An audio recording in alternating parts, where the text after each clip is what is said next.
A serial killer is defined as a person who murders 3 or more people in at least 3 separate events with a cooling period between hits. They generally kill during a cycle when they're feeling stressed and feel temporarily relieved after they commit the homicide. The motivations of the serial killers vary, but they often fall into these 4 categories: obtaining money, experiencing thrill,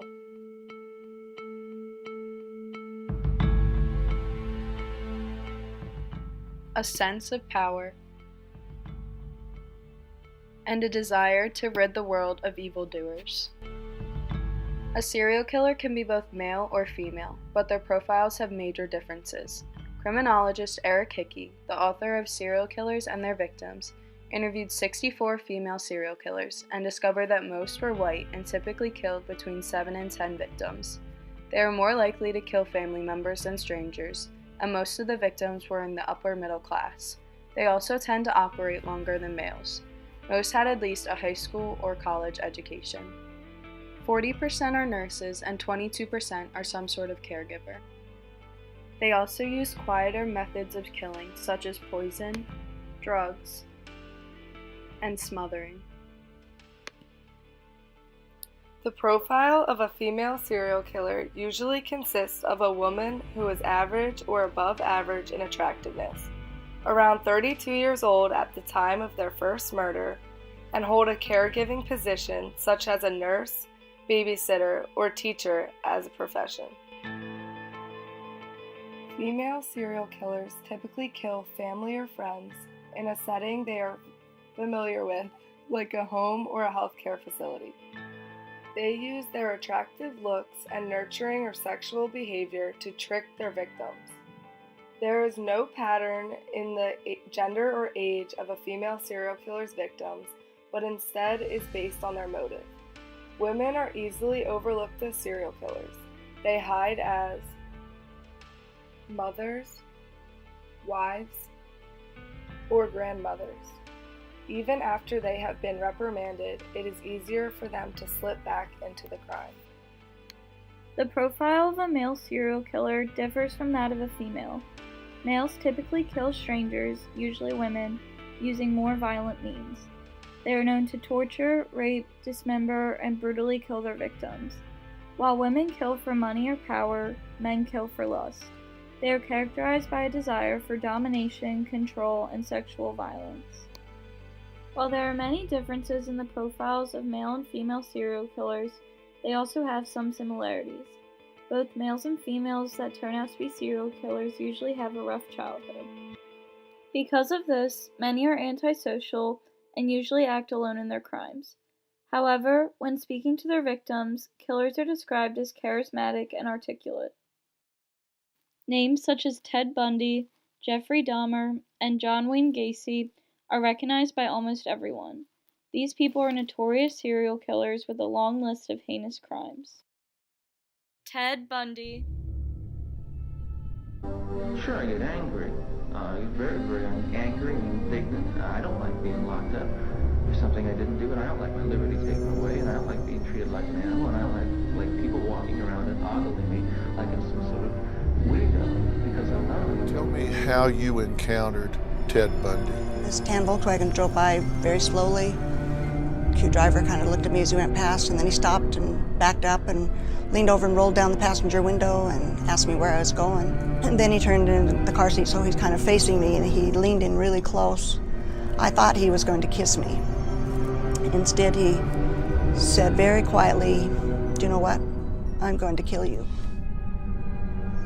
Ted Bundy kidnapped, raped, assaulted, and murdered around 30 women during the 1970s. He is well known for his use of charming his victims to go on dates with him. Jeffrey Dahmer. It made me feel like they were a permanent part of me. Besides the just mere curiosity of what it would be like, it made them feel that they were a part of me, and it gave me a sexual satisfaction to do that. I don't know how to put it. Possess them permanently. And that's why you killed them? Right.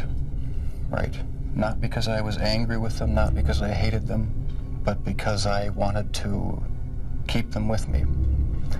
And as my obsession grew, I was saving body parts such as skulls and skeletons. Jeffrey Dahmer was a serial killer who raped, dismembered, and murdered 17 men from 1978 to 1991. He was also a cannibal. John Wayne Gacy. I strolled down the streets and stalked young boys and slaughtered them. That one mother that gets on television all the time who thinks I should be given 33 injections, I think she ought to take 33 Valiums and go lay down. She goes on Geraldo show and all these other shows talking about, I think it's Maori, I think is the name, her Marine son. Her Marine son, if her Marine son was so great, what the hell did he run away from home 12 times? John Wayne Gacy assaulted and murdered at least 33 young men inside his ranch house between 1972 and 1978. All of these men are very well known, and you probably recognize the names. However, rarely does anyone recognize the names of any female serial killers. They often commit just as many murders as males for even longer periods of time. They are not as well known because males overpower the female population in serial killers. Females are also stereotypically incapable of that degree of violence. Eileen Wuornos. Okay, I cannot go in the execution chamber and die in the execution chamber as a liar. And I cannot go in the execution chamber and be executed under the devil.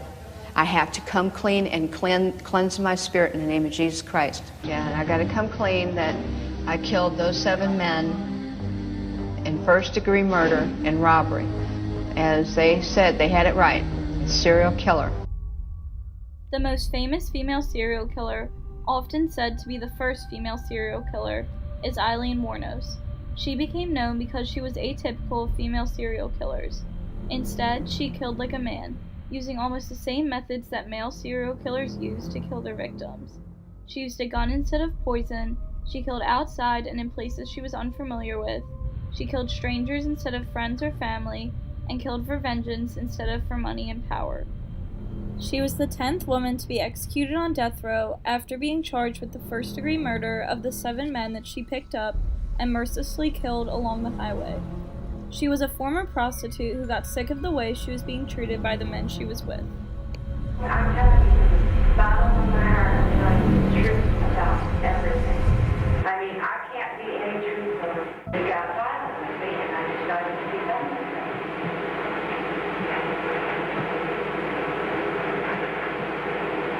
I wasn't going to let them leave the here and kill me either. Our strategy was to convince the jury that Eileen Wuornos had acted in self-defense. Wuornos could have kept committing crimes for many more years, but her partner in crime, Tyra Moore, got caught and turned Wuornos in. I was afraid of her after a while, that if I tried to leave, that she would, do something. The one thing I am sorry about that is I never did go to the police after the first one, because maybe the other 6 would still be alive. While Wuornos was an atypical female serial killer, there are many other women who committed heinous crimes. Jane Topin was a nurse at Cambridge Hospital. She was very well liked at the hospital and even dubbed the nickname Jolly Jane. What no one knew, however, was that she was performing experiments with morphine and atropine on her favorite elderly patients. Through these experiments, she claimed several lives. She was eventually fired for administering opiates recklessly, so she began poisoning people outside of the hospital. After around 20 years, she was caught and charged with the murders of 31 people. She was quoted to say that her ambition was to have killed more people, helpless people, than any other man or woman who lived. Amelia Dyer was trained as a nurse but became a baby farmer. A baby farmer adopts unwanted infants in exchange for money. We know of this knowledge today as fostering children. She initially cared for the children, but a number died in her care. This led to a conviction for negligence and 6 months of hard labor. She was sent to mental hospitals multiple times and even survived a suicide attempt. After this, she would adopt children and purposely murder them. After a corpse was found and connected to Dyer, she was charged with the murder of around 400 children. It took the jury only 4.5 minutes to find Dyer guilty. Both of these women were women who held jobs characterized by caring for others. Many jobs fall under this category, such as a nurse, caregiver, teacher, babysitter, nanny, or simply being a stay-at-home mom or housewife. This is a common profession group for female serial killers because it allows for them to overpower their victims. They kill people more helpless than themselves. There are many differences presented in female and male serial killers. Female serial killers are categorized as gatherers, whereas male serial killers are characterized as hunters of their prey. Female serial killers were studied by Marissa Harrison, a psychology professor at Penn State Harrisburg, and her team were found to have mostly poisoned, smothered, burned, choked, bludgeoned, and shot newborns, children, elderly, and ill people, as well as healthy adults, most often those who knew and likely trusted them. The stereotypes of the serial killers are known as male. A common thought was that women were physically incapable of murder, especially serial killers.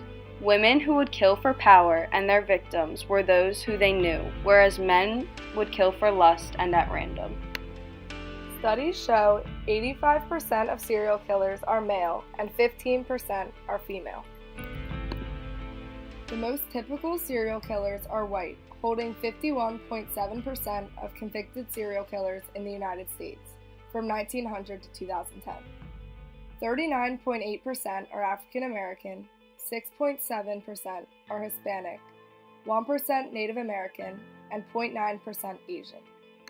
1 in 6 serial killers are women, which is a large misconception because women tend to go longer without getting caught than men. In 2007, there are 140 known women serial killers and almost 1,000 known males. The largest difference is that 52.8% of female serial killers kill people who were related to them, whereas only 9.1% of male serial killers were related to their victims. There are more studies and statistics on male serial killers because there is a greater number of them. There are fewer female serial killers than male serial killers. This could be because it is more likely for a man to kill due to their violent nature or because females are underestimated when it comes to murder. Many think females are not capable of the violence serial killers commit. Females typically go unnoticed longer than men do, and the authorities take an extended period of time to find female serial killers compared to men. Less than 20% of serial killers are women, and they are very effective in their work because they are quieter and not as messy as males. Female killers are often involved in theft, fraud, or embezzlement before becoming a serial killer due to their interest in material things. Although most female serial killers murder for money or other profit, some do it for the attention and sympathy they receive following the death of someone they cared for. They hide as mothers, wives, or grandmothers that no one thinks is capable to kill a loved one. Even after they have been reprimanded, it is easier for them to slip back into the crime due to the low profile they keep. Many female serial killers use their attractive looks to gain trust and personal connection to the victim before murdering them. Aileen Wuornos was an atypical female serial killer. She may be the most famous female killer, but her methods were different than most other females. Aileen Wuornos killed strangers instead of family or friends, outside instead of in a familiar place, used a gun instead of poison, and killed for revenge. Many would say that Aileen Wuornos killed more like a male than a female due to her methods of killing and the way she acted during her trial. There is no definite cause that will make someone a serial killer, but there are some early warning signs that have been linked to people becoming killers. Most come from a rough childhood, such as experiencing sexual abuse, witnessing domestic violence, or coming from a broken home. Many are seen as being antisocial in adolescence through adulthood, and would be categorized as loners. This doesn't mean every quiet person is a serial killer, but it is a trait that has been found in most convicted killers. Many killers come from broken homes where they have been abused or neglected. Serial killers typically exhibit 3 behaviors as a child: bedwetting, arson, and cruelty towards animals. Their past abuse can cause hatred towards the world and give them a motive to kill. However, this is more common in males than females. Many serial killers had a childhood that lacked affection. Without the attention and love a child needs, they can develop a psychopathic personality by the age of 2, lacking sympathy, remorse, and affection. Most killers are separated from their peers as a child. They are typically victims of bullying from something such as a weight problem or a speech impediment. Bullying can then lead to violent or aggressive fantasies. The mothers of serial killers tend to raise men that have hatred towards females. The mothers of these male killers may be overprotective, controlling, and/or physically or emotionally abusive. Many serial killers abuse drugs or alcohol. There are some theories called biological trait theories that means there can be neurological and physical abnormalities that can begin in a prenatal stage in some humans. Many convicted serial killers were identified to have these traits. These repetitive serial killers may just be reacting to chemicals and hereditary factors in their brains rather than pure evil. According to an article published by Lemoyne College on the statistics of psychological traumas serial killers have faced, 42% of convicted serial killers suffered from physical abuse as a child. 74% suffered from psychological abuse. 29% of serial killers were found to be accident-prone children. 35% witnessed sexual abuse, and 43% were sexually abused themselves.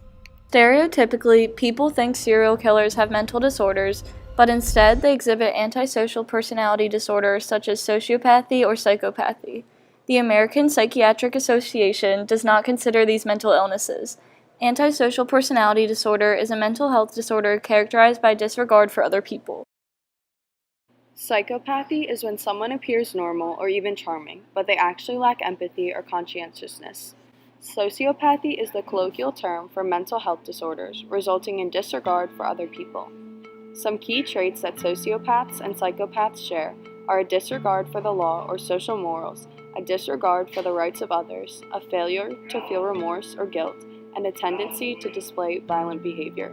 Ted Bundy, the notorious serial killer, was arrested in 1975 in Utah for suspected burglary. When law officials were certain that he attempted to kidnap a woman, he was put on trial. Al Carlisle, a prison psychologist, was assigned to evaluate Bundy. His job was to determine if Ted Bundy would pose a threat in the future.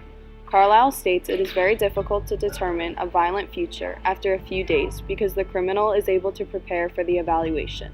The most common factors that lead to violence are being male, having a prior record of aggression, having a substance abusing parent, having a diagnosis of an adjustment disorder, evidence of psychopathy, a paranoid attitude, and fantasizing about harming others. During Carlisle's evaluation, he noticed Ted Bundy was easy to communicate with. He lied easily and switched personalities like a chameleon. Carlisle also says Ted Bundy breaks rules and commits theft with no problems or guilt. In the interview, Carlisle noticed holes in the time periods of Bundy's stories, most likely to cover up the crimes he had committed. Bundy also contradicts himself frequently. Carlisle said the basic test did not pick up dangerous signals, but he had enough experience to realize that something wasn't right with Bundy. After a 24-hour evaluation, Carlisle realized Ted Bundy would disguise his anxiety and anger with charm and friendliness. Bundy has a very manipulative personality, which he used to trick his victims. Carlisle decided Bundy should be sent to a medium security unit. But once there were clear signs that he was planning to escape, they moved Bundy to a maximum security facility. A psychology evaluation is used to determine the mental state of the criminal. The three primary processes for evaluation are: fantasy, the person imagines scenarios for entertainment or self-comfort.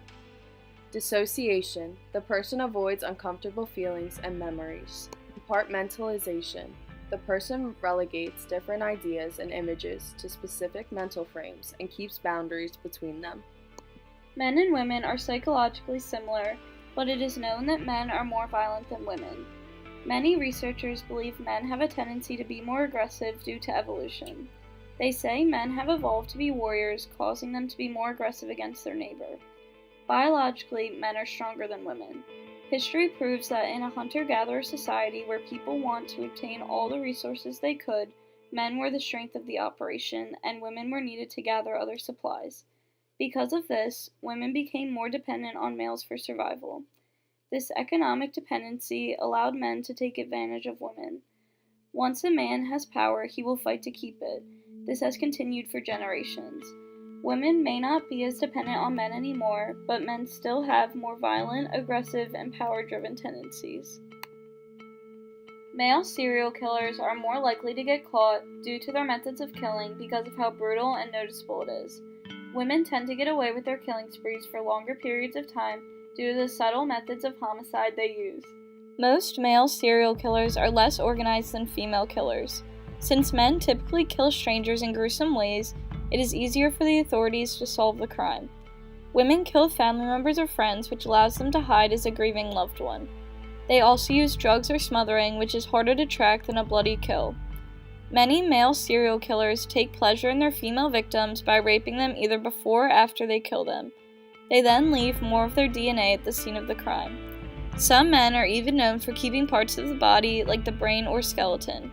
Storing this evidence allows men to be caught. Women's methods of drugs or smothering provide less evidence that they were present at the scene. Male serial killers are more well known and discussed than female serial killers.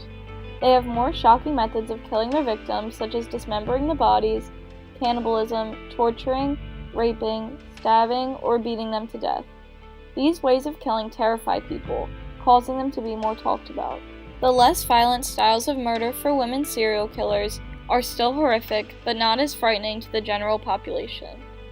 Statistics show that 85% of serial killers are male, whereas 15% are female. This may be due to the fact that females are able to get away with their crimes longer, or the greater tendency of violence in males. Female serial killers do exist, but all of these factors contribute to them being less well known than males.